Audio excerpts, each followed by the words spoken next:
Hi students, very good evening to all.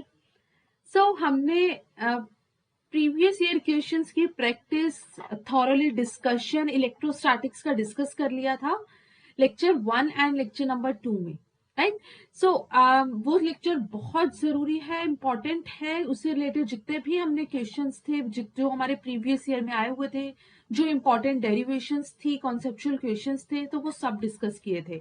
सो अगर किसी ने वो लेक्चर नहीं देखा तो सबसे पहले इलेक्ट्रोस्टैटिक्स 1 एंड इलेक्ट्रोस्टैटिक्स 2 लेक्चर देखो, क्योंकि कुछ कॉन्सेप्ट्स ऐसे हैं जो यहाँ पे हम यूज करेंगे। सो हमारे पास नेक्स्ट चैप्टर है इलेक्ट्रिसिटी का, मतलब जो सेकेंड पार्ट है वो हमारे पास है electric current and resistance. Basically जो हमारे पास चैप्टर है वो है current electricity. Now it is divided into two parts.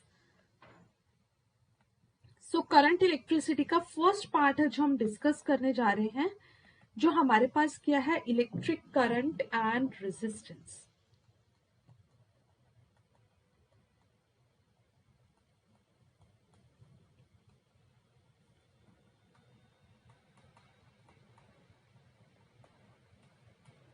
अब बच्चे हमारे पास इलेक्ट्रोस्टैटिक्स में हमने क्या पढ़ा था? इलेक्ट्रोस्टैटिक्स में हमने पढ़ा था about the various characteristics of charge, कि हमारे पास चार्ज है वो किस तरीके से बिहेव कर रहा है ना।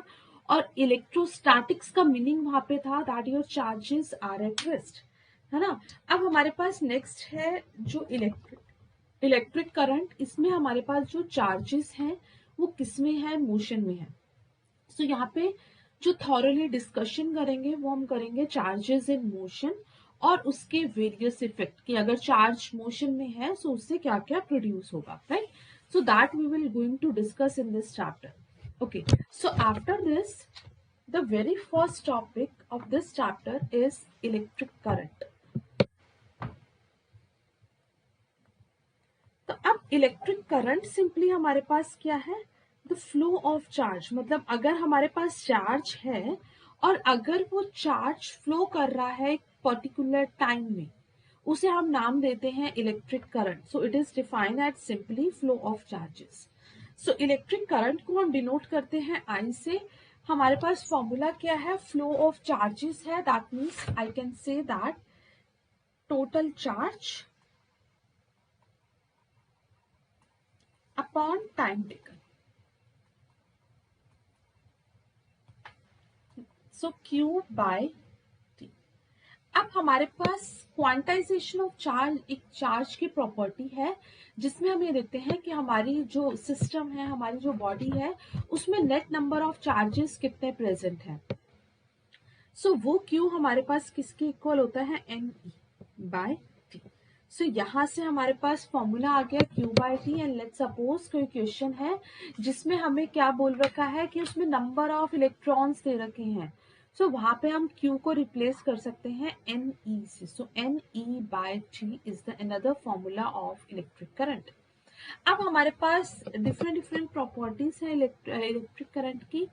जैसे फॉर एग्जांपल मैंने बोला कि अगर मेरे पास एक पर्टिकुलर कंडक्टर है तो उसमें से जितना करंट एंटर करेगा उतना ही करंट हमारे पास क्या करेगा, लीव करेगा। लेट्स सपोज कि मैंने ये बोला कि मेरे पास एक कंडक्टर है, इस कंडक्टर से मेरे पास 5 एम्पियर करंट एंटर किया। सो हमारे पास जो करंट लीव करेगा वो भी कितना करेगा, 5 ampere. So that means the current entering is equals to the current leaving, right. और हमारे पास है, फिर उसके बाद आती है इसकी एसआई यूनिट। सो चार्ज की एसआई यूनिट क्या होती है, कूलम। टाइम की सेकेंड, ये Q बाय T था। चार्ज की एसआई यूनिट क्या है, कूलम। टाइम की एसआई यूनिट क्या है, सेकेंड। सो कूलम पर second which is equals to ampere denoted by capital A. So यहां से हमें पता लग गया that SI unit of electric current is ampere. So एक प्रॉपर्टी बता दी दैट जितना करंट एंटर करेगा उतना ही करंट लीव करेगा हमारे पास किसी भी कंडक्टर से। So current entering is equals to current leaving. ये आगे कंप्लीट डिटेल में किरचॉफ लॉ में भी बताऊंगी, जो मैं लाइन बोल रही हूँ, राइट। सो उसके बाद नेक्स्ट टॉपिक जो हमारे पास इंपॉर्टेंट है बोर्ड पर्पस के लिए, वो है मेरे पास drift velocity.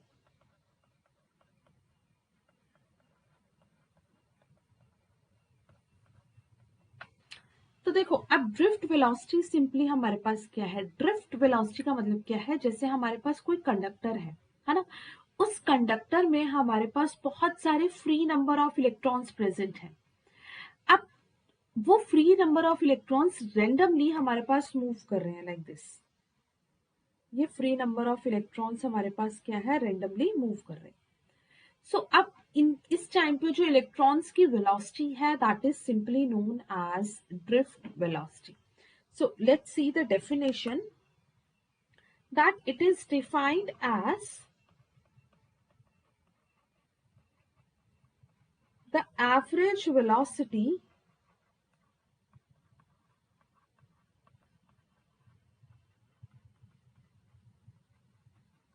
with which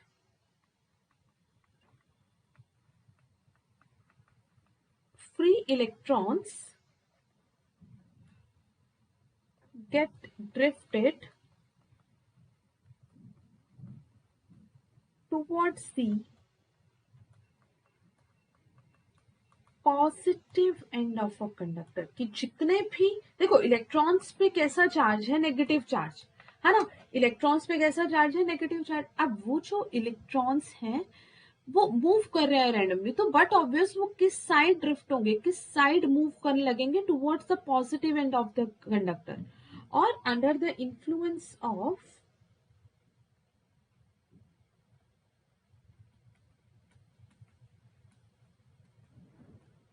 external electric field applied।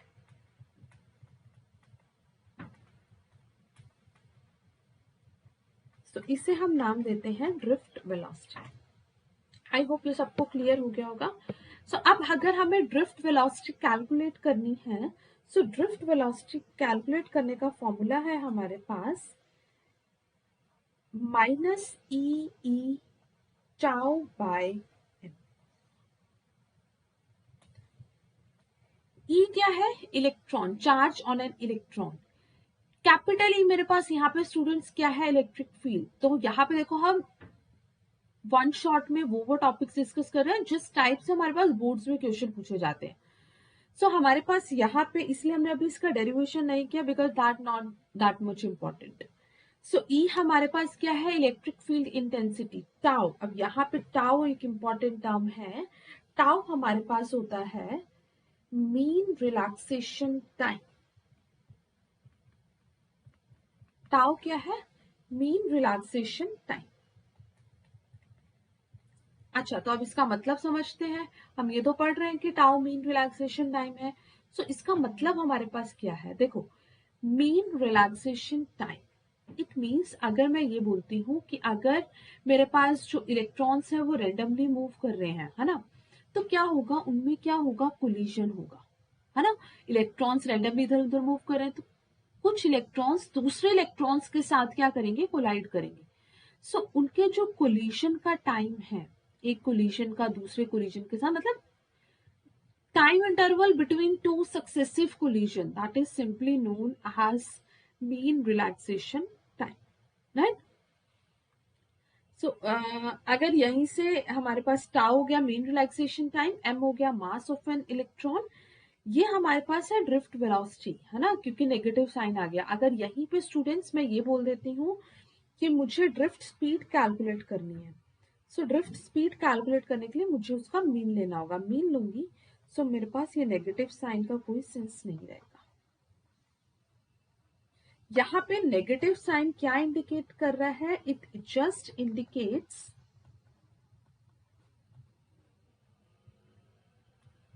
that drift velocity is opposite to the direction of electric field। कि ड्रिफ्ट वेलोसिटी हमारे पास क्या है, इलेक्ट्रिक फील्ड के ऑपोजिट डायरेक्शन में है। आई होप ये टॉपिक अच्छे से क्लियर हो गया होगा। ड्रिफ्ट वेलोसिटी का एक्सप्रेशन बहुत इंपॉर्टेंट है क्योंकि ये न्यूमेरिकल्स में यूज होगा, और ये टर्म इंपॉर्टेंट है क्योंकि नेक्स्ट टर्म जैसे हम कर रहे हैं मोबिलिटी। अब ये जो मोबिलिटी टर्म है that is quite related to this average relaxation time and drift velocity, right? So students, let's proceed to the next topic which is known as mobility.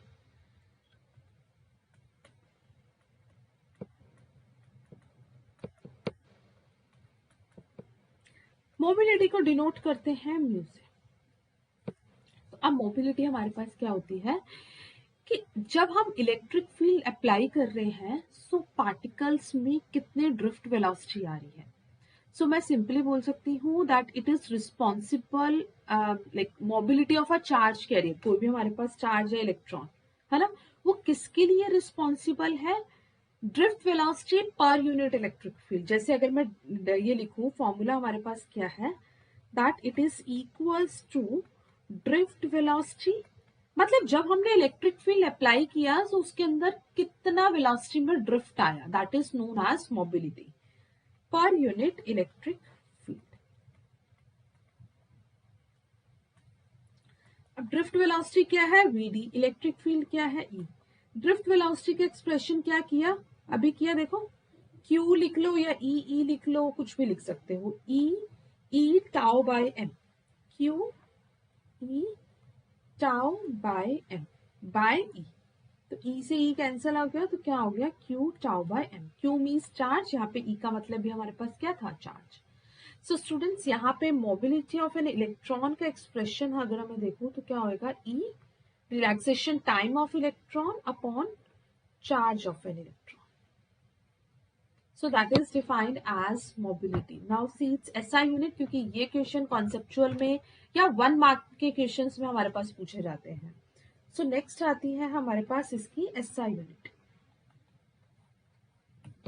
सो हमारे पास ड्रिफ्ट वेलोसिटी की, sorry पहले देखते हैं mobility की। Mobility की SI unit क्या है, metre square second inverse v inverse. सारी वैल्यूज में जब पुट करोगे SI यूनिट्स को so you will get this result. तो स्टूडेंट्स मोबिलिटी क्लियर होगा सबको, सिंपल डेफिनेशन है, फॉर्मूला है। अगर ड्रिफ्ट वेलोसिटी का एक्सप्रेशन याद है तो मोबिलिटी का उसी टाइम पे कैलकुलेट कर सकते हो, सिर्फ इतना याद करके, राइट। नेक्स्ट टॉपिक है हमारे पास, let's start with the next topic. अच्छा पहले क्लास 10th में जो ओम्स लॉ यूज हुआ था थोड़ा सा वो रिवाइज करते हैं कि वो हमारे पास क्या था, कि अगर किसी स्टूडेंट को वो नहीं याद, क्योंकि वो यहाँ पे यूज होगा। देखो हमारे पास ओम्स लॉ सिंपल ये था कि अगर हम टेम्परेचर और प्रेशर को कांस्टेंट रखते हैं, we are not changing the temperature and pressure, right. So अगर हम टेम्परेचर और प्रेशर को कांस्टेंट रख रहे हैं सो हमारे पास potential difference V is directly proportional to current flowing through it. For example मैंने बोला कि ये मेरे पास एक कंडक्टर है ना, इसके अक्रॉस पोटेंशियल डिफरेंस मेरे पास क्या है V, करंट फ्लो कर रहा है I। So according to Ohm's law, this V is proportional to I. This is Ohm's law. But the necessary condition is your temperature and pressure is constant here. So if your temperature and pressure remains constant, then potential difference is directly proportional to current flowing through it. So students, यहाँ से हमने क्या किया, proportionality के sign को remove किया, सो मेरे पास R आ गया, R which is a constant, और इस R को हम क्या नाम देते हैं, रेजिस्टेंस। सो अब ये जो रेजिस्टेंस है ये इस फॉर्मूले का कांस्टेंट है। सो अगर ये इस फॉर्मूले का कांस्टेंट है इसका मतलब कि इस फॉर्मूले में जो अदर फिजिकल क्वांटिटीज हैं वो उस पर डिपेंड नहीं करेगा।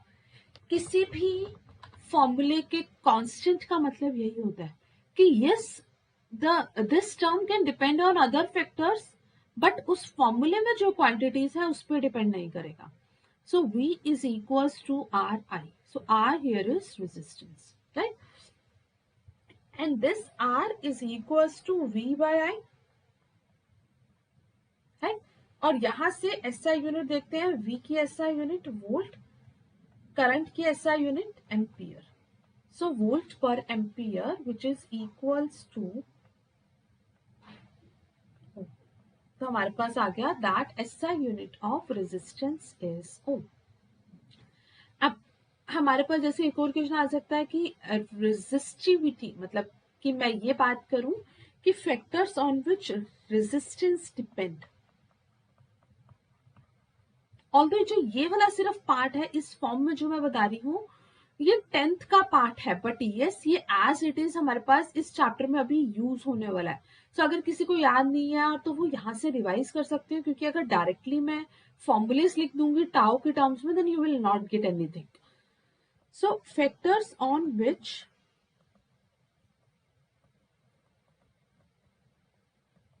रेजिस्टेंस डिपेंड्स, तो किस किस फैक्टर पे डिपेंड कर रहा है। तो देखो सबसे पहले हमारे पास है that resistance is directly proportional to length of the conductor L. कि हमारे पास रेजिस्टेंस किस पे डिपेंड कर रहा है, कंडक्टर की लेंथ पे। कि अगर हमारे पास कुछ कंडक्टर है, कोई क्यूब है, कुछ भी है ना, तो वो लेंथ पे डिपेंड करेगा एल पे। कि अगर मैं लेंथ को इंक्रीज कर रही हूँ सो मेरे पास रेजिस्टेंस भी क्या हो जाएगा, इंक्रीज, राइट। सो अगर मान लो मैंने ऐसे बोला कि लेंथ पहले एल है, लेंथ को चेंज करके मैंने 2L कर दिया, सो बट ऑब्वियस रेजिस्टेंस भी क्या हो जाएगा, 2 टाइम्स हो जाएगा। सेकेंड हमारे पास है resistance is inversely proportional to area of cross section। कि अगर मैं, बट ऑब्वियस है ना, देखो अगर मैं लेंथ को इंक्रीज करती जा रही हूँ तो उसका एरिया क्या होगा बच्चे, कम होगा। सो अगर मैं एरिया इंक्रीज कर रही हूँ तो रेजिस्टेंस क्या हो जाएगा, कम हो जाएगा। अब यहां से मैंने इन दोनों इक्वेशंस को कंबाइन किया, सो मेरे पास आ गया L बाय E। अब अगेन मैं इस प्रोपोर्शनैलिटी को रिमूव कर रही हूं तो मेरे पास क्या आ रहा है, रो L बाय। अब यहाँ पे ये जो रो है, this rho is known as resistivity और स्पेसिफिक रेजिस्टेंस। सो ये रो जो टर्म है ये हमारे पास क्या होगी, रेजिस्टिविटी होगी, या फिर इसे हम नाम देंगे स्पेसिफिक रेजिस्टेंस। सो अब ये रो हमारे पास किसके इक्वल है, resistance into area by length. ऐसा यूनिट देख लेते हैं, ओम, इसकी हो जाएगी metre square by metre. So resistivity की ऐसा यूनिट क्या हो गई,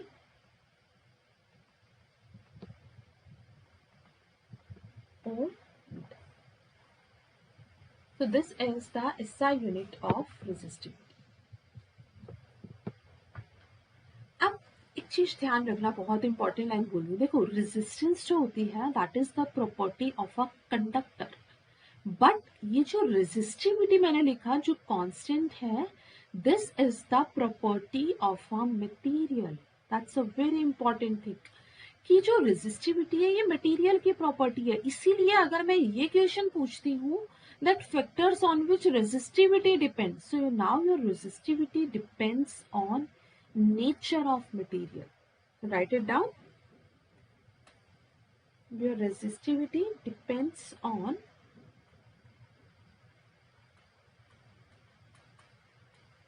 nature of material and temperature, है।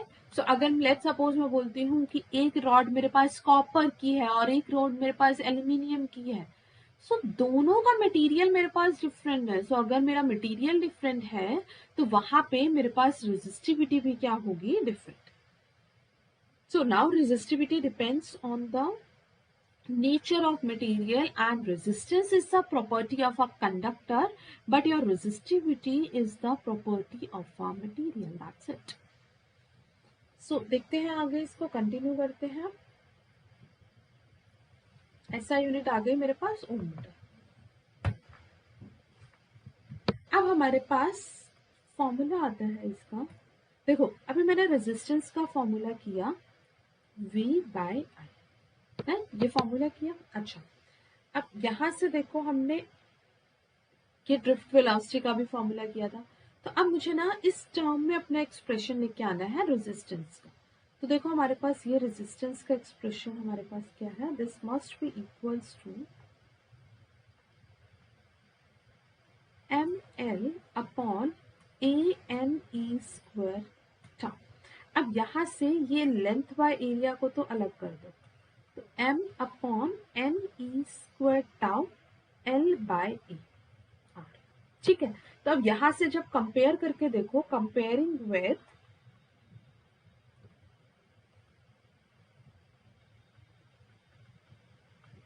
रो एल बाय ई। तो जब मैंने यहाँ से कंपेयर किया, सो यहाँ से मेरे पास क्या आ गया, कंपेयर करने पे ये मेरे पास जो एक्सप्रेशन है ये किसका आ गया, रेजिस्टिविटी का। सो यहाँ से रेजिस्टिविटी रो किसके इक्वल आ गया, m upon n e square. This is the expression of resistivity. मतलब रेजिस्टिविटी, यस, यहाँ पे जैसे अगर हमारे पास कोई क्वेश्चन ऐसा है कि एक में एल्यूमिनियम है या कोई कॉपर है, उसमें जो ड्रिफ्ट वेलोसिटी है, मतलब जो पार्टिकल्स हैं वो आपस में कोलाइड कर रहे हैं, सो हमें रेजिस्टिविटी कैलकुलेट करनी है। So for that you can use this formula. I hope ये सबको क्लियर होगा। तो that's again very important formula resistivity का। बट देखो, ये जो इसका फर्स्ट पार्ट है ना, इसमें से जो क्वेश्चंस आते हैं वो बहुत लाइक 1 मार्क का आ गया, कोई कॉन्सेप्चुअल क्वेश्चन आ गया। सो इस टाइप के क्वेश्चंस हमारे पास इलेक्ट्रिसिटी के फर्स्ट पार्ट से बनते हैं, राइट। सो नेक्स्ट टॉपिक है हमारे पास, कॉन्सेप्ट ही है, that relation between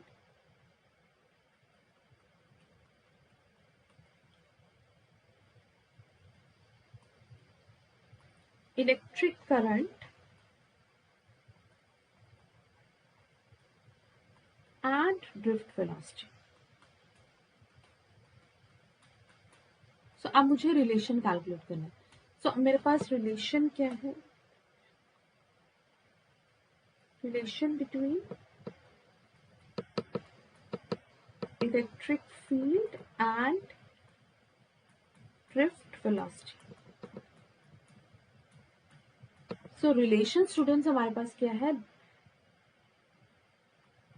current, electric current, sorry it is electric current and drift velocity. So हमारे पास रिलेशन है current I that must be equals to n E A v into D.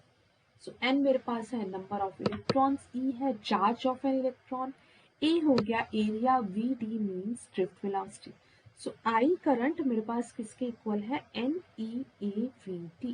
That's very important formula. अब जैसे एक बहुत simple सा question करते हैं।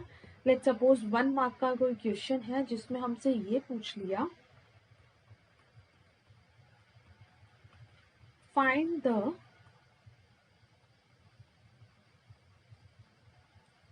conductance of a conductor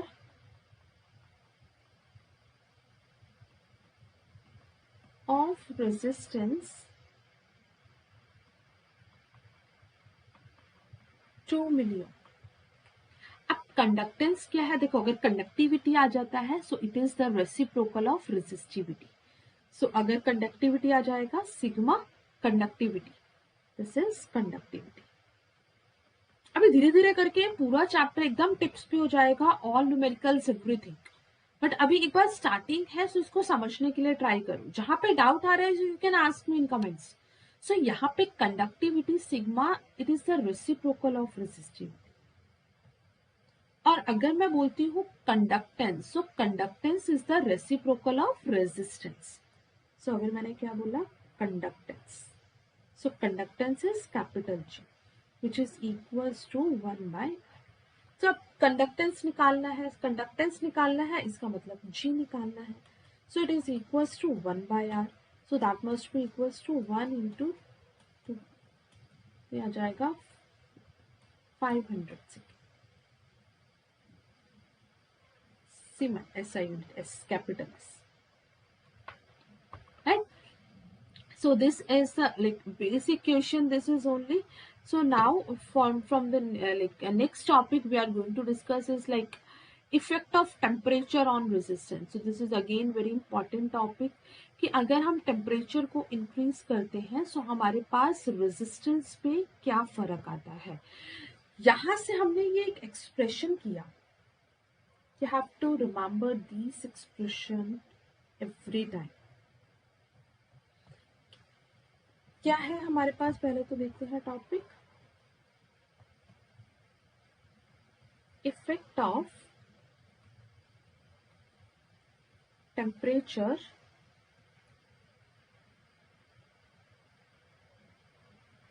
on resistance.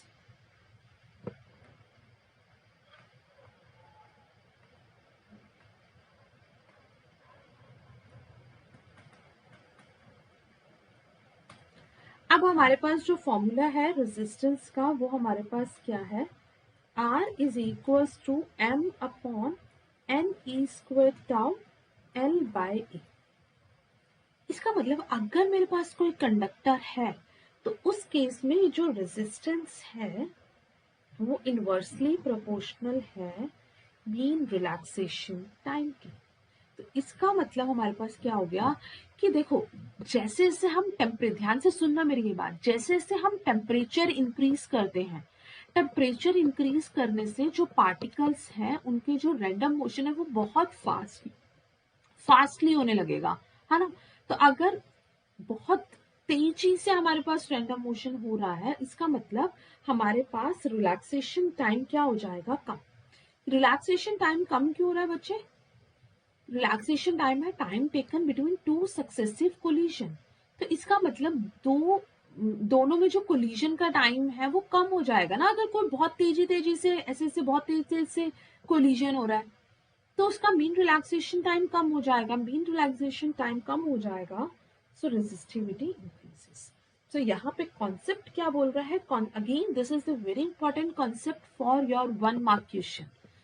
क्या है, effect of temperature on resistor, that if your temperature increases, right, so relaxation time decreases, so resistivity increases. So I can say that the value of electrical resistance R increases with rise of temperature, right?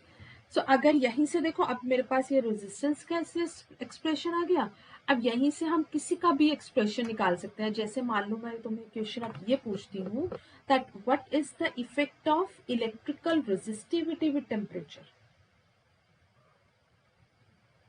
Electrical resistivity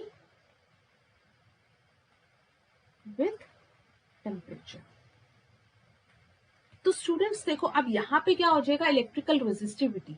सो बार बार बोल रही हूँ, अगर formulas ध्यान है सो कोई भी question का answer दे सकते हो, कॉन्सेप्ट और formula, that's it. So electrical resistivity क्या है, m upon n e square tau. तो ये रेजिस्टिविटी हमारे पास क्या है, m upon n e square tau. So अब मैं क्या कर रही हूँ, टेम्परेचर इंक्रीज कर रही हूँ। सो अगेन मैं टेम्परेचर इंक्रीज कर रही हूँ, सो रिलैक्सेशन टाइम मेरे पास क्या हो रहा है, कम। टेम्परेचर इंक्रीज करने से रिलैक्सेशन टाइम कम हो रहा है। ये बात सबको समझ आ रही है कि नहीं आ रही है, इसमें डाउट नहीं होना चाहिए, क्योंकि बाकी तो फॉर्मूले से एक्सप्लेन कर दोगे, बता दोगे, लेकिन ये चीज नहीं बता पाओगे, है ना। सो रिलैक्सेशन टाइम क्या हो गया, कम। सो रेजिस्टिविटी क्या हो गई, increase. So I can say that electrical resistivity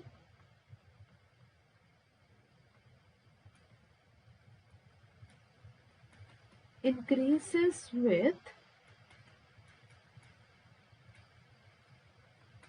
increase in temperature। Electrical resistivity हमेशा हमारे पास इंक्रीज होगी जैसे जैसे हमारे पास टेम्परेचर इंक्रीज होता जाएगा। अब यहीं से मान लो कंडक्टिविटी पूछ ले, तो कंडक्टिविटी रेजिस्टिविटी का रेसिप्रोकल है, सो अपना रिजल्ट, अपना आंसर वहां से बता सकते हो, राइट। सो नेक्स्ट टॉपिक हम स्टार्ट करते हैं, colour coding of a resistor. So students हमारे पास नेक्स्ट टॉपिक है कलर कोडिंग ऑफ रेजिस्टर। अब ये कलर कोडिंग ऑफ रेजिस्टर में हम क्या देख रहे हैं, हमारे पास मान लो कोई रेजिस्टर है, उस रेजिस्टर पे डिफरेंट लाइंस होती हैं अलग अलग कलर की। तो उस मतलब अगर एक कंडक्टर है, उस कंडक्टर के ऊपर हमारे पास डिफरेंट लाइंस होती हैं अलग अलग कलर की। तो उस लाइन से हम ये एनालाइज कर सकते हैं कि हमारे पास इसका रेजिस्टेंस कितना है, राइट। तो उसके लिए हमारे पास टॉपिक है कलर कोडिंग ऑफ रेजिस्टर। सो इसमें हमारे पास क्या है, colour, letter, number, multiplier. Equation की फॉर्म में बताती हूँ, इसको याद ऐसे रख सकते हो बच्चे, B black brown, Roy ROY of Great Britain has very good wife. So इस ट्रिक से इस पैटर्न को याद रख सकते हो कि सीक्वेंस हमें ध्यान रखनी है कि किस सीक्वेंस में बेसिकली कलर्स आ रहे हैं। सो हमारे पास फर्स्ट है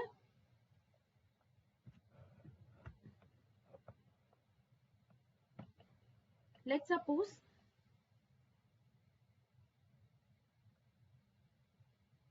एक कंडक्टर है, इस कंडक्टर पे हमारे पास 4 कलर्स दे रखे हैं, मतलब 4 स्ट्रिप्स दे रखी हैं। 1, this one is 2, this one is 3 और इधर है मेरे पास 4। Right, this is A, B, C and D। Right, तो इस ऐसे ही अलग अलग टाइप की स्ट्रिप्स दे रखी होंगी और कलर मेंशन होंगे। तो हमें क्या करना है, इन कलर्स को देख के अपना आंसर लिखना है। ठीक है, जैसे एक क्वेश्चन की फॉर्म में बताती हूँ कि किस टाइप से हमें अपने आंसर को लिखना है। क्वेश्चन है हमारे पास, for the given carbon resistor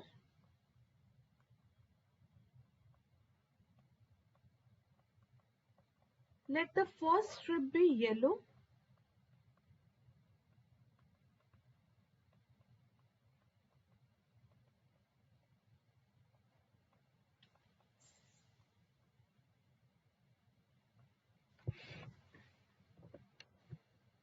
just a minute.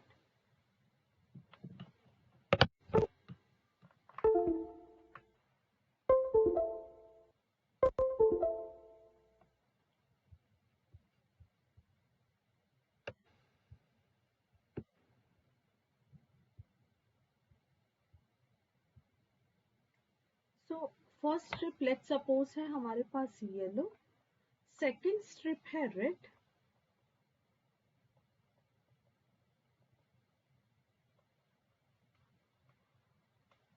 Third strip भी ऑरेंज,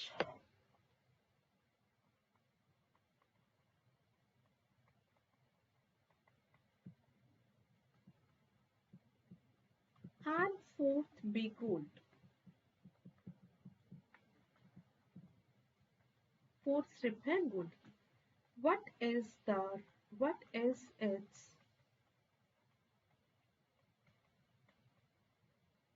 रेजिस्टेंस। अब मुझे क्या कैलकुलेट करना है बच्चे, रेजिस्टर। सो अब मेरे पास एक कार्बन रेजिस्टर है, फर्स्ट स्ट्रिप है yellow.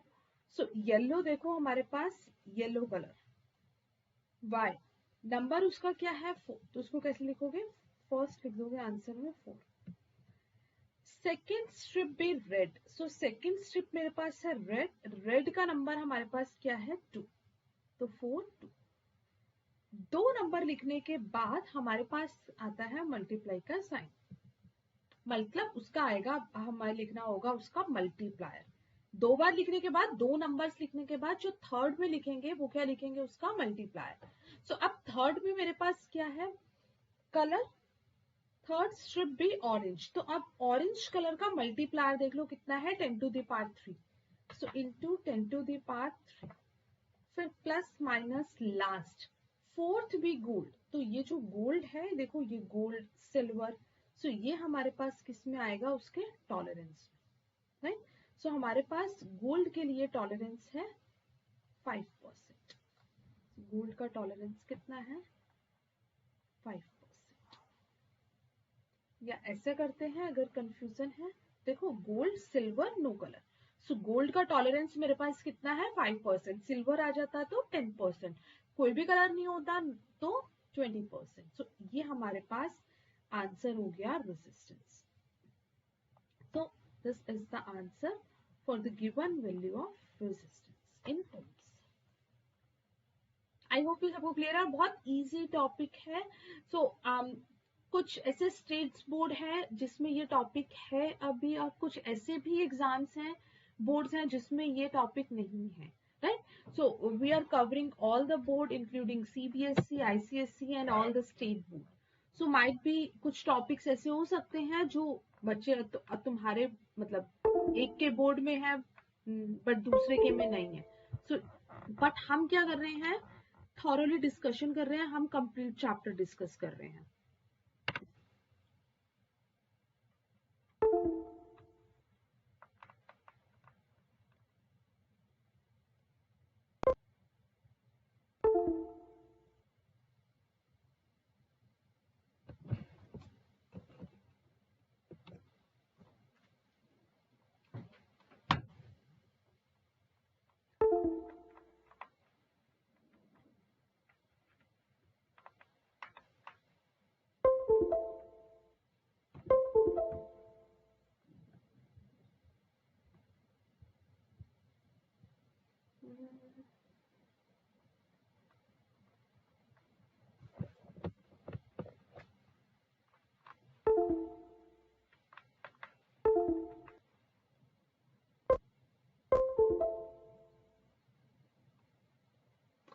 Students just wait for a minute.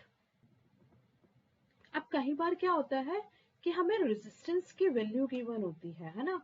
Resistance की वैल्यू गिवन है और हमें उससे कलर बताना है। सो मतलब अगर 4 2 इंटू 10⁻³ आंसर गिवन है, उससे हमें क्वेश्चन एनालाइज करना है। सो इस टाइप से भी क्वेश्चन कई बार आ जाता है। सो नेक्स्ट टॉपिक देखते हैं हमारे पास। कल हमने वेरिएशन सबके कर लिए थे, इलेक्ट्रिकल रेजिस्टेंस का, इलेक्ट्रिकल रेजिस्टिविटी का, मींस जो प्रीवियस टॉपिक्स थे वो हमारे पास डिस्कस हो चुके हैं। अब हमारे पास है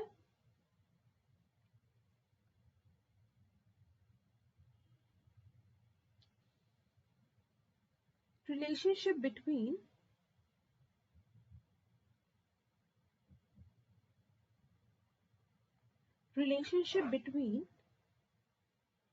करंट डेंसिटी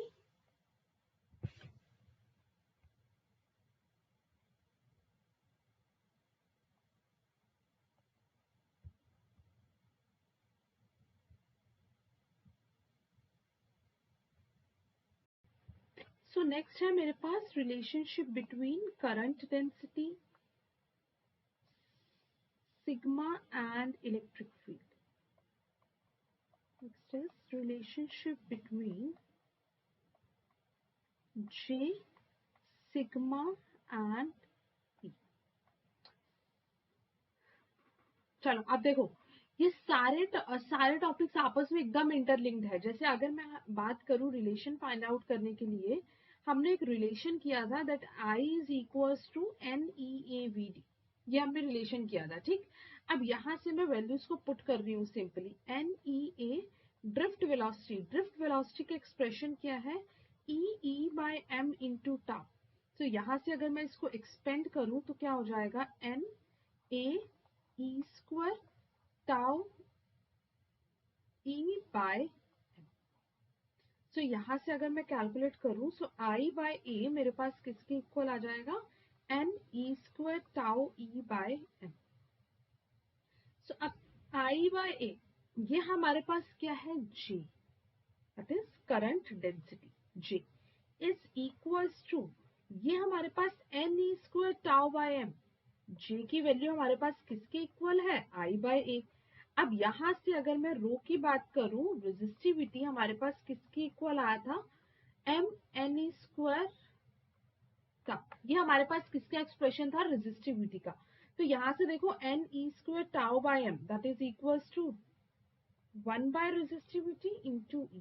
अब ये 1/रेजिस्टिविटी होता था conductivity, reciprocal of resistivity is known as conductivity. तो यहां से J की वैल्यू क्या आ जाएगी, सिग्मा इंटू E। ये हमारे पास हो गया। ये हम ये बोल सकते हैं that it is a microscopic form of Ohm's law. है तो ओम्स लॉ बट बहुत माइनर, मतलब उसके अंदर जाके देखें कि एक्चुअल में क्या हो रहा है, कैसे कोलिजन्स हो रहा है इलेक्ट्रॉन्स के बीच में, कैसे उसमें रिलैक्सेशन टाइम में चेंज आ रहा है। ठीक, so basically it is a microscopic form of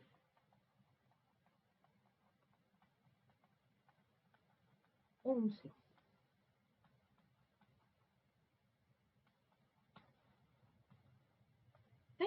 अब नेक्स्ट देखते हैं that what is the relationship between electrical resistivity and electrical mobility. So next is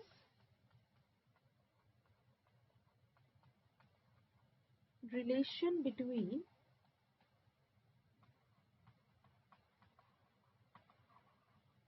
electrical resistivity and electron mobility। अब देखो इसके बीच में क्या रिलेशन है। सबसे पहले जितने भी एक्सप्रेशन है सब आपस में एक दूसरे से इंटरलिंक्ड है, वही यूज कर रहे हैं हम बार बार। अब बच्चे देखो हमारे पास I करंट किसके इक्वल है, NEAVD, राइट। और ड्रिफ्ट वेलोसिटी हमारे पास, हम इसको लिख सकते हैं म्यू इंटू E। J किसके इक्वल है? Current by area, right? And also this must be equals to sigma into E. So E sigma को मैं लिख सकती हूँ रो। बस अब यही सारे रिजल्ट को यूज करके हमारे पास रिलेशन आ जाएगा।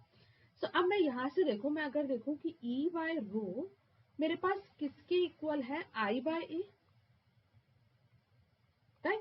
And that must be equals to I by A। तो I की वैल्यू क्या है? NEAVD bye A। सो ये A से कैंसिल हो गया, तो कितना हो गया? NEVD। अब ड्रिफ्ट वेलोसिटी किसके इक्वल है? Mu into E। तो वैल्यूज पुट कर दूंगी, NE म्यू E। तो बस यहां से एक्सप्रेशन आ गया। रो किसके इक्वल आ गया? यहां से देखो, ये E बाय रो किसके इक्वल है? NE mu. तो ये E से E कैंसिल हो गया, सो मेरे पास रो की वैल्यू किसके इक्वल आ गई? 1/NEV। ये हमारे पास एक्सप्रेशन किसका आ गया? Resistivity in terms of mobility. So mobility हम किससे डिनोट कर रहे थे? म्यू से। सो ये हमारे पास एक और बहुत इंपॉर्टेंट रिलेशन है। देखो इस चैप्टर में जो इससे रिलेटेड जो क्वेश्चंस आते हैं वो सब फॉर्मूला बेस्ड होंगे हमारे बोर्ड्स एग्जाम में, बट यस ये फॉर्मूलाज याद करना एक बहुत चैलेंजिंग टास्क है ना? कि बहुत सारे फॉर्मूलेज हैं, बहुत कंफ्यूजन हो जाता है कि कब कौन सा फॉर्मूला अप्लाई करें, है ना? सो इसीलिए ये टॉपिक इंपॉर्टेंट है और फॉर श्योर इसमें से एग्जाम में क्वेश्चन आता ही आता है।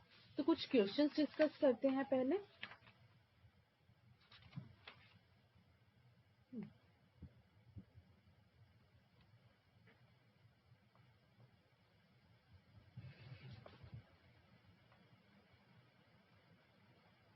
Question number 1. A potential difference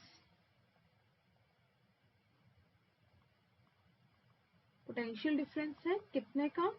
12 volt का। That is applied across a conductor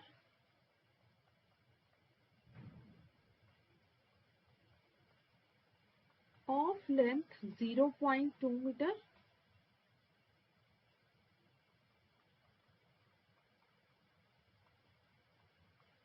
if the drift velocity of electron is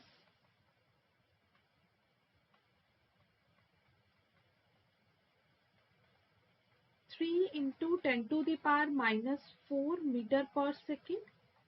Calculate electron mobility.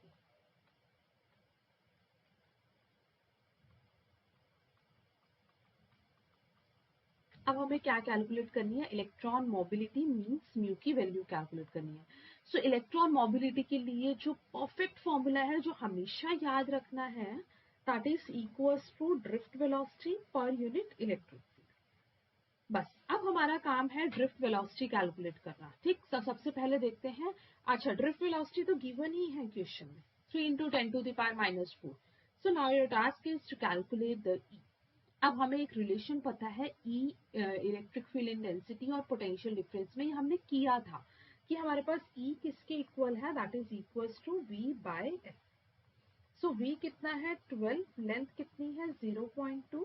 That is equals to 60 volt per metre. ये हमारे पास आ गई ई की।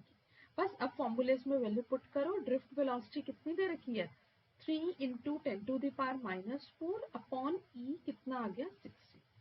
सो सॉल्व करके आंसर कितना आ गया? 5 into 10 to the power minus 6। ऐसा यूनिट मैंने बताई थी अभी ऊपर, m square v minus 1 s minus 1। This is the SI unit of mobility, right? So formula based question है, मैं बार बार बता रही हूँ, बट चैलेंजिंग टास्क ये है कि हमें फॉर्मूलाज याद रखने हैं। ड्रिफ्ट वेलोसिटी क्या है? कि कंडक्टर के अंदर इलेक्ट्रॉन्स आपस में कोलिजन कर रहे हैं, उस टाइम पे जो वेलोसिटी है that is your drift velocity.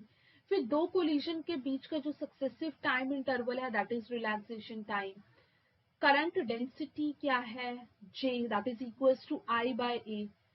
Current और ड्रिफ्ट वेलोसिटी में रिलेशन क्या है? I is equals to NEAVD। Ohm's law क्या है in case of microscopic level, है ना? तो इस टाइप से क्वेश्चन है, बहुत घुमा घुमा के क्वेश्चन पूछा था, बट यस अगर ये फॉर्मूलेस याद हैं तो यहाँ से जो क्वेश्चन बनेगा वो बहुत स्कोरिंग है, मतलब बहुत इजीली उसको कर सकते हैं। है ना। अब कुछ प्रीवियस ईयर क्वेश्चंस करते हैं और साथ साथ एनसीईआरटी के क्वेश्चंस करते हैं। देखो क्या है हमारे पास, question number 2, calculate the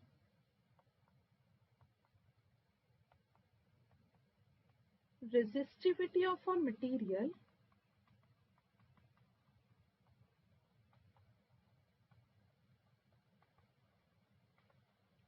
of wire 1 meter long and 0.4 mm in diameter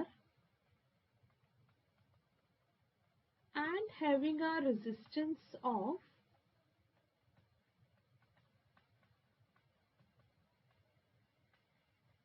2 ohm। एक बार जल्दी से इस क्वेश्चन को ट्राई करो कि समझ आ रहा है कि नहीं आ रहा। देखो हमें रेजिस्टिविटी कैलकुलेट करनी है ना। तो अगर मुझे रेजिस्टिविटी कैलकुलेट करनी है मटेरियल की, तो उसके लिए हमें क्या करना होगा, रो, है ना। रेजिस्टिविटी मतलब रो हमें कैलकुलेट करना है। वायर हमारे पास क्या है, 1 मीटर लॉन्ग है, means length of the wire is 1 metre long and diameter is 0.4 mm। so diameter is now 0.4 mm। ठीक है। सो अब देखो, अब calculate resistance of wire 1 metre long and having resistance, बस अब इस फॉर्मूले का यूज कर लेते हैं। देखो हमारे पास आर किसके इक्वल होता था, रो लेंथ बाय एरिया, है ना। तो यहां से रो कैलकुलेट करना है, that must be equal to resistance into area by length. अब एरिया हमारे पास बच्चे किसके इक्वल होता है, वायर है, सो सिलेंड्रिकल वायर, है ना। सो हमारे पास सिलेंड्रिकल वायर में सर्कल का एरिया हमारे पास कितना है, पाई आर स्क्वायर। और डायमीटर रेडियस का डबल होता है, दैट मीन्स रेडियस जो है डायमीटर का हाफ है। तो मैं उसको लिख सकती हूँ pi d by 2 whole square. So that is equals to pi d square by 4। So this must be equals to area is equals to pi। Pi को एज इट इज रखा, d diameter that is 0.4 mm। So मैं उसको लिख सकती हूँ simple 0.4 into 10 to the power -3 whole square by 4, right. So यहां से solve करके मेरे पास एरिया आ जाएगा। एरिया सॉल्व करके इसको मैं लिख दूं 4 से 4 कैंसिल, तो ये जो है 4 pi into 10 to the power -8 metre square. So ये एरिया आ गया, rest of the part is given, बस वैल्यूज पुट करोगे। रेजिस्टेंस आ गया 2, एरिया बच्चे हमारे पास आ गया 4 pi into 10 to the power -8, length हमारे पास कितनी आ गई 1। So this is equals to 8 pi into 10 to the power -8 ohm metre. चाहो तो पाई की वैल्यू सब्सिट्यूट कर दो, अगर नहीं भी सब्सिट्यूट कर रहे तो एज इट इज भी लिख सकते हो, उसमें कोई मार्क्स नहीं कटोगे, राइट।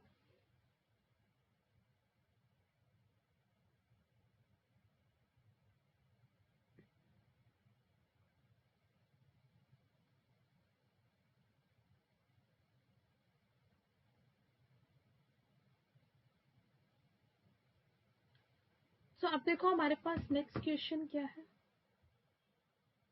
ये हमारे पास प्रीवियस ईयर क्वेश्चन है बोर्ड्स का। नेक्स्ट क्वेश्चन है हमारे पास,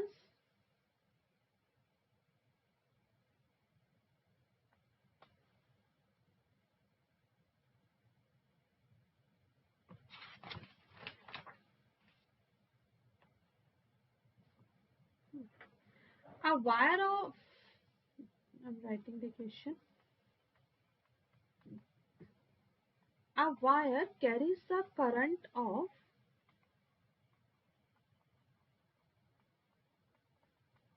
0.5 ampere when a potential difference of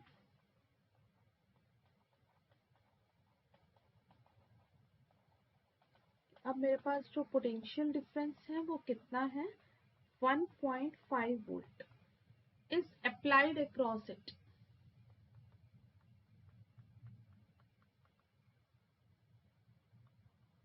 is applied across it। What is its conductance? अब मुझे क्या कैलकुलेट करना है, conductance. what is its conductance. Now after this, if I say that if the wire of length, wire की अब length हमें कितनी दे रखी है 3 metre, and area of cross section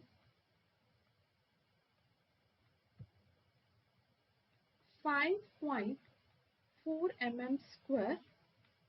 अब क्या कैलकुलेट करना है, कंडक्टिविटी, कैलकुलेट इट्स कंडक्टिविटी। तो देखो बच्चे, क्वेश्चन बहुत इजी है, सिर्फ समझने की जरूरत है और फॉर्मूलाज रिक्वायर्ड है। अब wire of current of 0.5 ampere, अब करंट की वैल्यू हमें गिवन है 0.5 ampere, where a potential difference of 1.5 volt is applied across it. ठीक है, तो अब देखो गिवन कंडीशन लिख लेते हैं। करंट कितना है 0.5 एम्पियर, पोटेंशियल डिफरेंस कितना है 1.5 volt, is applied across its, what is its conductance, V दे रखा है, तो हमें क्या कैलकुलेट करना है, कंडक्टेंस G। अब G होता था कंडक्टेंस, और कंडक्टेंस निकालने का फॉर्मूला होता था रेसिप्रोकल ऑफ रेजिस्टेंस, है ना। सो पहले रेजिस्टेंस कैलकुलेट कर लेते हैं, बस V है I है तो रेजिस्टेंस आ जाएगा, R किसके इक्वल आ जाएगा, V by I। So V कितना है ये 1.5, I कितना है 0.5, so that will be equals to 3। तो ये वैल्यू आ गई रेजिस्टेंस की।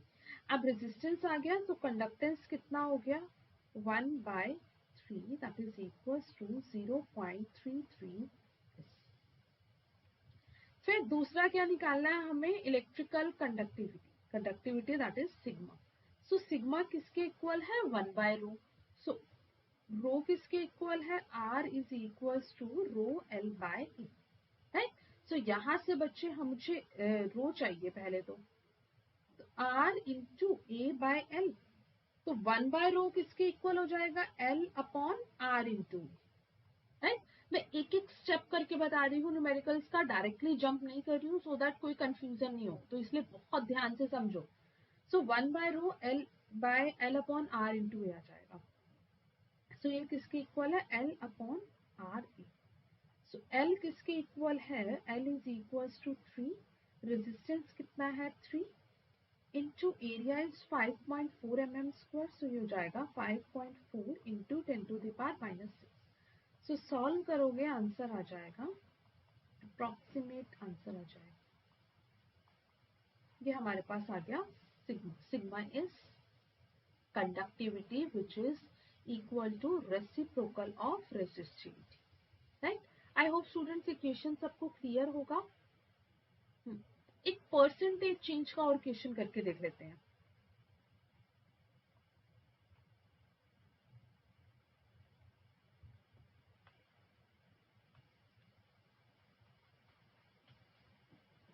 Now question says that a copper wire is stretched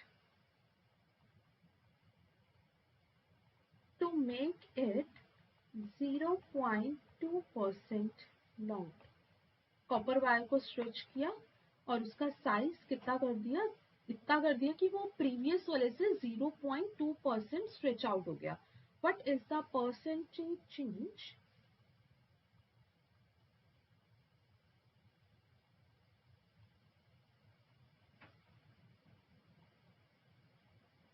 in its resistance. क्या कैलकुलेट करना है, परसेंटेज चेंज कैलकुलेट करना है। तो अब देखो हमारे पास सिंपल कॉन्सेप्ट यूज करेंगे क्वेश्चन करने के लिए। परसेंटेज चेंज किस में कैलकुलेट करना है, रेजिस्टेंस में। तो सबसे पहले देखो कि लेट सपोज मास मेरे पास है m, किस वायर का, जिसकी लेंथ L है, area of cross section E है, और डेंसिटी लेट सपोज मेरे पास क्या है। अब डेंसिटी किसके इक्वल है, मास per unit volume, right. So अगर मैं यहां से मास देखूं that will be equals to density into volume, right. ऐसा मैं क्यों कर रही हूं, देखो क्योंकि मास तो ऑल्दो मेरे पास कांस्टेंट रहेगा, बट यस उसका जो वॉल्यूम है, या फिर मैं इन टर्म्स ऑफ डेंसिटी कहूँ, वो हमारे पास क्या हो रही है, चेंज। सो डेंसिटी क्या है, मास पर यूनिट वॉल्यूम। सो मास किसके इक्वल आ गया, डेंसिटी इंटू वॉल्यूम। अब यहां से देखो डेंसिटी इंटू वॉल्यूम, वॉल्यूम को मैं क्या कैसे लिख सकती हूँ, इस मास को मैं इस फॉर्म में लिख सकती हूँ, डेंसिटी, वॉल्यूम को area into length, so m is equals to rho E L. तो यहां से a निकालो, कितना आ गया, m बाय रो एल, ये हमारे पास आ गई वैल्यू एरिया की। तो अब बस इसी का यूज करेंगे, will get your answer. r is equals to rho L by E, right. So बस अब ये फॉर्मूले में वैल्यूज पुट करोगे, so you will get your resistance. So rho L and A is equals to m by rho L. So that is equals to rho L square, rho L square G by m. So this must be equals to, मैं इसको L square, बाकी सारी term को constant ले लेती हूँ K। बस अब यहां से क्या कर दो, R आ गया, तो अब क्या कर दो, dr by r निकाल दो, क्योंकि परसेंटेज चेंज निकालना है, तो परसेंटेज चेंज के लिए हमें चेंज अपॉन ओरिजिनल इंटू 100 करना होगा। सो अब मैं इसका अगर चेंज निकालू, डिफ्रेंसिएशन करूं एल स्क्वायर का, सो एल स्क्वायर का डिफ्रेंसिएशन मेरे पास क्या हो जाएगा, 2 dl बाय एल, ऑल दो यहाँ पे रो भी ऊपर जाके रो स्क्वायर हो जाएगा, राइट, रो स्क्वायर, ओके। यहाँ पे बच्चे देखो, इसको ऐसे कर लेना जिससे कंफ्यूजन ना हो यहाँ पे, क्योंकि दो रो आ रहे हैं, एक रो अब मेरे पास यहाँ पे रेजिस्टिविटी है और एक मेरे पास डेंसिटी है। सो मैं क्या कर रही हूँ, डेंसिटी को क्या लिख देती हूँ, डी लिख देती हूँ, जिससे कंफ्यूजन ना हो क्वेश्चन में। देखो यहाँ पे था ना ये रो, ये मैं कर देती हूँ डेंसिटी, ये density D L, D L, right.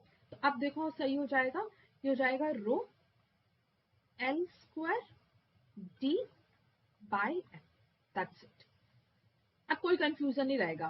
तो अब मेरे पास यहाँ पे बच गया के एल स्क्वायर। अब के मेरे पास किसके इक्वल है, एल स्क्वायर को छोड़ के बाकी सारी टर्म क्या है, and that is a constant for a wire. Resistivity, wire wire है, इसका मतलब this is the property of a material, तो रेजिस्टिविटी कांस्टेंट है। डेंसिटी, डेंसिटी भी क्या रहेगी, कांस्टेंट, मास भी क्या रहेगा, कांस्टेंट। सो चेंज क्या हो रहा है, सिर्फ स्टूडेंट्स लेंथ। अब बता रही हूँ, बहुत इंपॉर्टेंट क्वेश्चन है। के एल स्क्वायर, तो इसका डिफ्रेंसिएशन किया 2 dl dl by l। अब परसेंटेज चेंज निकालना है, सो परसेंटेज चेंज हमारे पास क्या होगा, dr by r into 100, so 2 into, अब परसेंटेज कितना दे रखा है, 0.2 by 100 into 100, so you will get your answer as 0.4%। So percentage change पे क्वेश्चन इंपॉर्टेंट है, बार बार बोल रही हूँ, इससे रिलेटेड बहुत सारे क्वेश्चन ट्राई करना, जिससे कि ये कॉन्सेप्ट बहुत अच्छे से स्ट्रॉन्ग हो जाए। ठीक, देखते हैं कुछ और क्वेश्चन है इससे रिलेटेड, तो नहीं तो नेक्स्ट टॉपिक पे जंप करते हैं।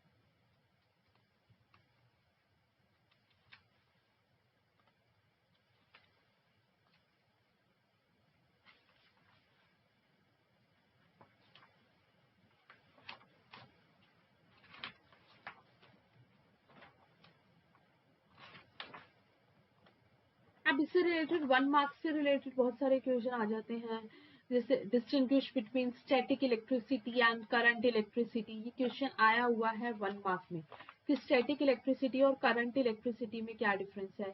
अब 2 मार्क्स में डिराइव करने में इस फॉर्म में आ जाता है, that give relationship between drift velocity and electric field. So again वो रिलेशन डिराइव करना पड़ेगा, डायरेक्टली उसको नहीं लिख सकते हो, मतलब फॉर्मूला सिर्फ लिख दोगे तो काम नहीं चलेगा। सो वो रिलेशन हमें क्या करना होगा, डिराइव करना पड़ेगा।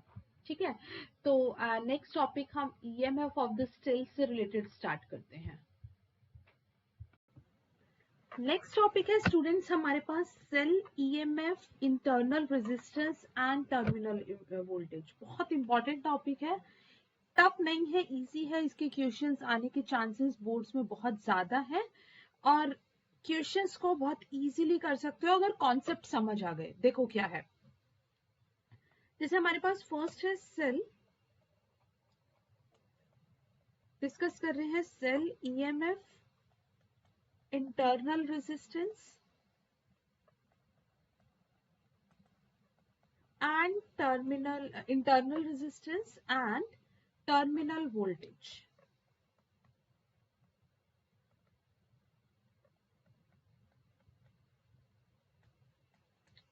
अब देखो हमारे पास क्या है, सबसे पहले देखो हम सेल को डिनोट किस फॉर्म में करते हैं। ये हमारे पास अगर एक मैं सेल की बात करूं, सो ये मेरे पास है सेल। पॉजिटिव नेगेटिव, इस पॉजिटिव से करंट बाहर निकलेगा और नेगेटिव की साइड से हमारे पास एंटर होगा। तो अगर मैं एक कंप्लीट सर्किट डायग्राम बनाऊं, लेट सपोज ये मेरे पास रेजिस्टेंस है,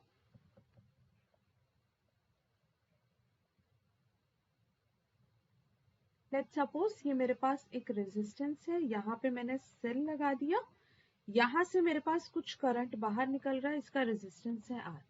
अब ये सेल का काम क्या होता है, देखो सेल का काम होता है ये हमारे पास जितने भी सर्किट एलिमेंट्स हैं उसको इलेक्ट्रिकल एनर्जी प्रोवाइड करता है। तो सबसे पहला फंक्शन हमारे पास सेल क्या है, that it provides, cell provides electrical energy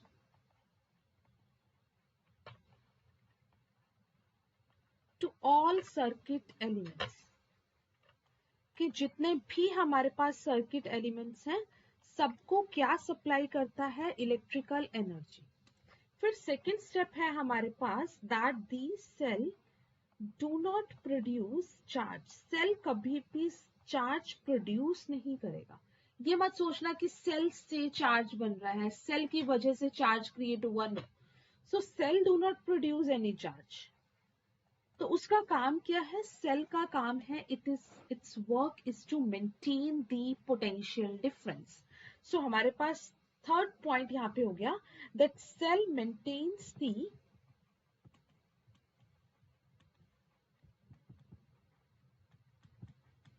potential difference. Cell का काम क्या है, जो हमारे पास जो भी सर्किट डायग्राम है उसके पोटेंशियल डिफरेंस को मेंटेन रखेगा। तो अगर मैं एक इलेक्ट्रोकेमिकल सेल की बात करूं तो मैंने बताया that it provides the electrical energy, right. So ये इलेक्ट्रोकेमिकल सेल हमारे पास क्या करता है, सिंपली जो केमिकल एनर्जी है सेल को बनाने में, जो केमिकल एनर्जी यूज हो रही है वो उसको कन्वर्ट करता है इलेक्ट्रिकल एनर्जी में, राइट। तो सबसे पहले ये तो हमारे पास हो गया सिंपली सेल क्या है, सेल का काम क्या है। नेक्स्ट है हमारे पास ईएमएफ। तो ईएमएफ बच्चे सुनो, ईएमएफ का मतलब क्या है, ईएमएफ की फुल फॉर्म और जो इसका एक्चुअल मीनिंग है दोनों बहुत कॉन्ट्राडिक्ट करती है, मतलब दोनों बहुत अलग अलग हैं। जैसे अगर मैं इसकी फुल फॉर्म की बात करूं तो it is EMF, electromotive force.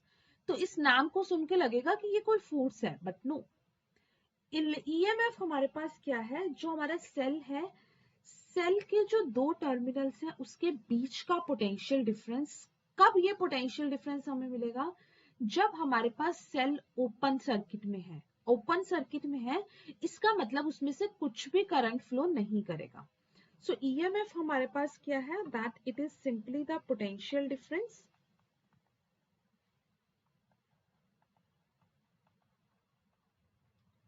between two terminal of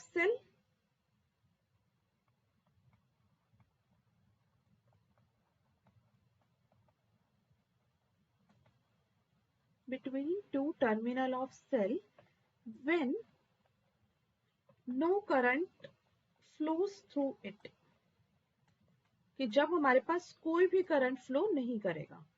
इसका मतलब मैं ये बोल सकती हूं कि सेल हमारे पास किस में है, ओपन सर्किट में है।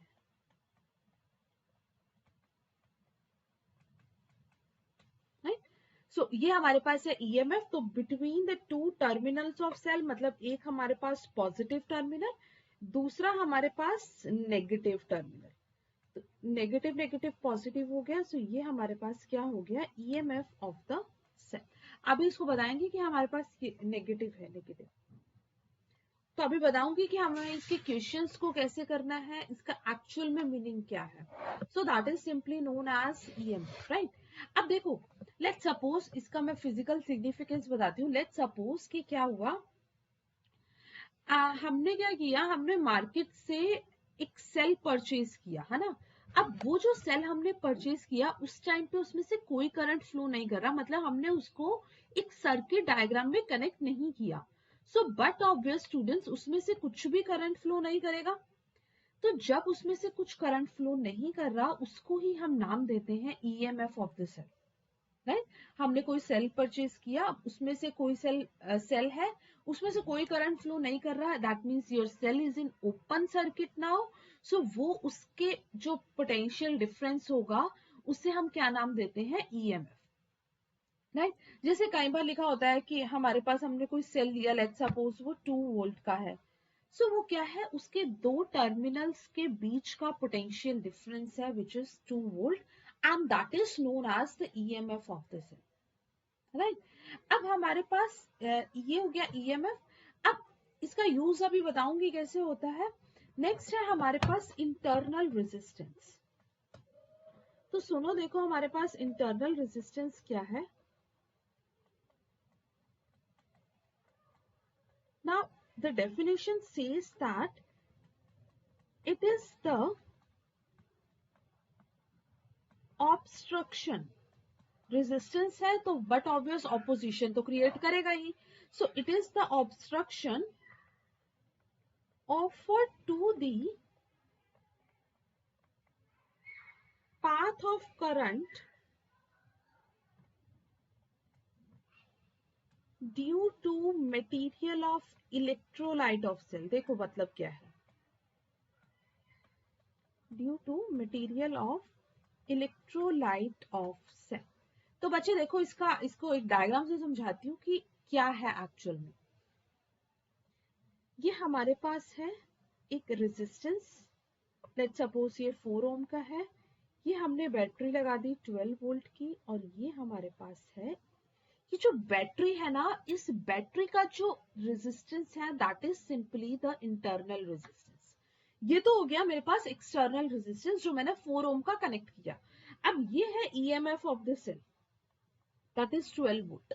यानी कि जब सेल मेरे पास ओपन सर्किट में है, तो दो टर्मिनल्स के बीच का जो पोटेंशियल डिफरेंस है that is the EMF of the cell which is 12 volt. अब ये है मेरे पास 2 ओम। तो ये हमारे पास 2 ओम क्या है, simply the internal resistance of the cell. अब देखो क्या हो रहा है, बेसिकली हमारे पास जो आर है वो मेरे पास अब कितना हो जाएगा, ये 4 ओम प्लस 2 टोटल रेजिस्टेंस अब हम देख रहे हैं। सो 4 ओम प्लस 2 ओम कितना हो गया, 6 ओम। ई कितना है, 12 वोल्ट। तो अब इसमें से जो करंट फ्लो करेगा वो करेगा V equals to I R लगाया, दैट इज 2 एम्पियर। सो यहाँ पे जो करंट फ्लो कर रहा है वो कितना कर रहा है, 2 एम्पियर।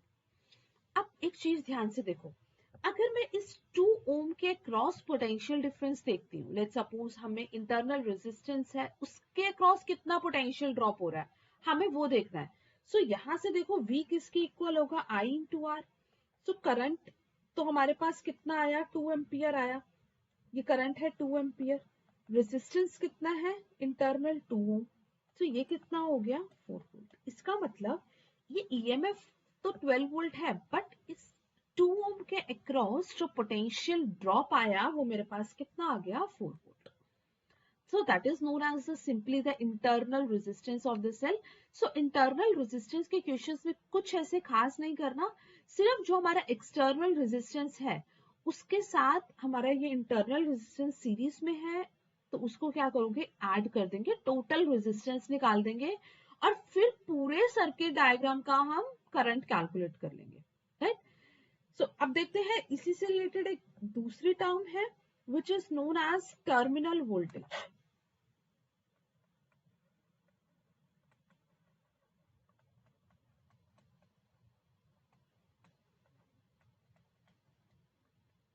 अब देखो टर्मिनल वोल्टेज हमारे पास क्या है,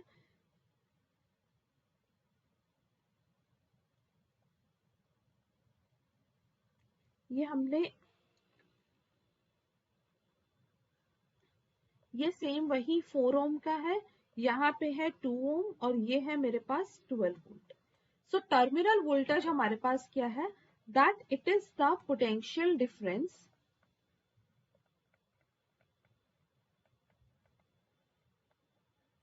across the terminal of the cell, across the terminal of cell when current is drawn from the cell, मतलब जब हम सेल में से, जब सेल से करंट बाहर निकल रहा है उसके बाद जो हमारे पास पोटेंशियल डिफरेंस है सेल के अक्रॉस, उसे हम क्या नाम देते हैं? Terminal voltage. या फिर हम कह सकते हैं सिर्फ जो एक्सटर्नल सर्किट है उसके अक्रॉस जो मुझे पोटेंशियल डिफरेंस मिलेगा, that is known as terminal voltage. देखते हैं कैसे कैलकुलेट करते हैं। Across the terminal of the cell when current is drawn from cell, और सिंपली मैं ये बोल सकती हूं that potential difference in external circuit,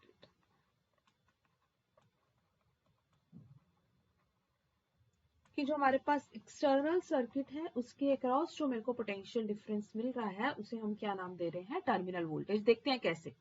देखो सबसे पहले मैं बता रही हूँ कि हमारे पास टर्मिनल वोल्टेज निकाल के बता रही हूँ कि कितना आ रहा है, फिर मैं उसका फॉर्मूला बताऊंगी। ध्यान से समझना कॉन्सेप्ट। देखो बच्चे, अभी मैंने देखा कि मेरे पास करंट की वैल्यू कितनी आई? 2 एम्पियर। सो यहां से करंट मेरे पास कितना आ रहा है? 2 एम्पियर। करंट कितना आया? ये 2 एम्पियर, राइट। ये कितना था मेरे पास? 12 वोल्ट। ये है मेरे पास एक्सटर्नल सर्किट, राइट। अब इस एक्सटर्नल सर्किट के अक्रॉस जो मुझे पोटेंशियल मिलेगा that is known as terminal voltage. अभी मैंने बताया ये जो ईएमएफ है ये उसका इंटरनल रेजिस्टेंस है 2 ओम, ये तो इंटरनल रेजिस्टेंस हो गया। अब इसके अक्रॉस ये एक्सटर्नल रेजिस्टेंस है, इस एक्सटर्नल रेजिस्टेंस के अक्रॉस जो मुझे पोटेंशियल डिफरेंस मिल रहा है that is known as terminal voltage, right. So अब इसको देखो, यहां से 2 एम्पियर आया। सो अगर मैं यहां से V1 निकालू, V is equals to I into R which is equals to now 8 volt. तो V की वैल्यू कितनी आ गई? 8 वोल्ट। यहां से ये कितनी वैल्यू है? 12 वोल्ट। यहां से V2 मेरे पास अभी कितना आया था? 4 वोल्ट, राइट। तो अब इसको चेक करके भी देखोगे 8 प्लस 4 तो मेरे को 12 ही तो मिल रहा है। तो इसका मतलब मेरे पास सर्किट डायग्राम कंप्लीट है, में कुछ लॉस नहीं हो रहा है कहीं पे, राइट। सो हमारे पास ये टर्मिनल वोल्टेज है 8 वोल्ट। तो ये 8 वोल्ट हमारे पास आई कैसे? जब मैं ये 12 वोल्ट में से ईएमएफ ऑफ द सेल में से इंटरनल रेजिस्टेंस को माइनस कर रही हूं तब मेरे को मिल रही है। तो ये 4 वोल्ट बेसिकली मेरे पास क्या है? ये हमारे पास क्या था? Potential drop across internal resistance. तो मेरे पास था ड्रॉप निकाल लिया अक्रॉस द इंटरनल रेजिस्टेंस। ये 4 वोल्ट वो आया था, ये 12 वोल्ट मेरे पास ईएमएफ ऑफ द सेल था, और ये 8 वोल्ट मेरे पास क्या है? Terminal voltage. स्टूडेंट्स ये बहुत इंपॉर्टेंट कॉन्सेप्ट है, बहुत बार बच्चों को बिल्कुल समझ नहीं आता है कि एग्जैक्टली करना क्या है। सो मेरे पास ये क्या आई? Terminal voltage 8 volt. Now this terminal voltage is equals to this EMF of the cell minus, simply कैसे आया था? 2 इंटू 2 करके। तो अब ये वैल्यूज देखो किस किस के इक्वल है। टर्मिनल वोल्टेज है V is equals to E minus current कितना था? I, रेजिस्टेंस कितना है? और ये ईएमएफ ऑफ द सेल, ये ईएमएफ ऑफ द सेल है E। तो इसका मतलब ये ईएमएफ हम स्टूडेंट्स कब यूज करते हैं? This is the potential difference across terminal of cell when no current flows through it. Across terminal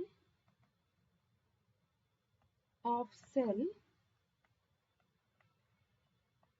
when no current flows, कि जब कोई करंट फ्लो नहीं कर रहा उस टाइम पे मेरे को ये क्या मिल रहा है?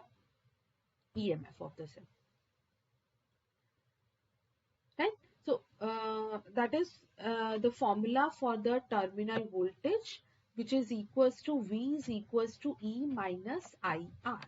आई आर, मेरे पास आर जो स्मॉल आर था वो मेरे पास क्या है, इंडिकेट करेगा इंटरनल रेजिस्टेंस को। कैपिटल आर दिखा देंगे सो दैट वो हमें इंडिकेट करेगा एक्सटर्नल रेजिस्टेंस को। अब हमारे पास देखते हैं कई बार क्वेश्चन आ जाता है कि किस किस फैक्टर पे इंटरनल रेजिस्टेंस डिपेंड कर रहा है। So question says that factors on which internal resistance depends.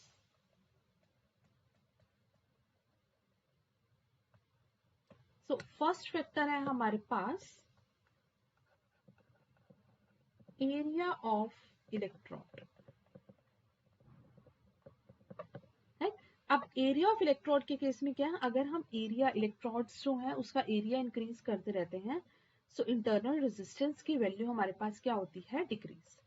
Next है मेरे पास distance between two electrodes,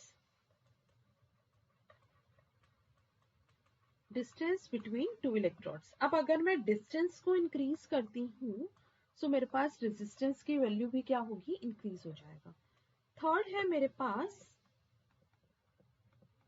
concentration of cell, या फिर मैं कह सकती हूँ कॉन्सेंट्रेशन ऑफ इलेक्ट्रोलाइट। तो अगर मैं कॉन्सेंट्रेशन को इंक्रीज करती हूँ तो मेरे पास रेजिस्टेंस की वैल्यू भी क्या होगी, इंक्रीज हो जाएगी। So these are the factors on which the internal resistance depends. अब इससे रिलेटेड क्वेश्चंस करते हैं जो हमारे प्रीवियस ईयर क्वेश्चंस हैं या फिर जो इंपॉर्टेंट क्वेश्चन है। सबसे पहले एक बेसिक क्वेश्चन से हम स्टार्ट करते हैं, देखते हैं क्या है।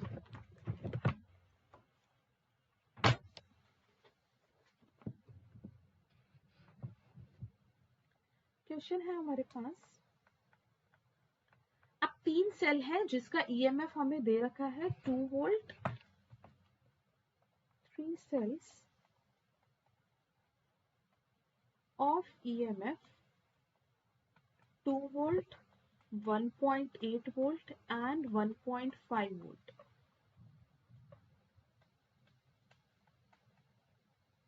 are connected in series. अब उसके इंटरनल रेजिस्टेंस की वैल्यू भी दे रखी है। So their internal resistance 0.05 ohm, 0.7 ohm and 1 ohm respectively. If this battery is connected to external resistance,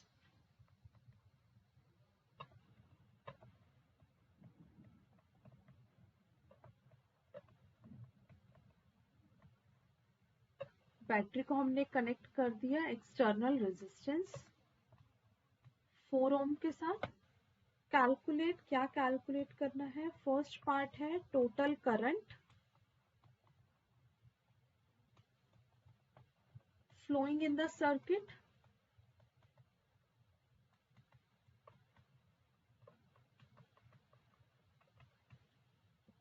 second part है potential difference,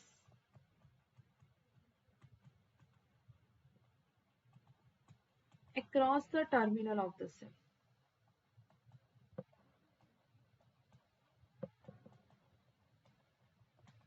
Potential difference across terminal of the cell of EMF 1.5 volt while in use. देखते हैं कैसे करते हैं।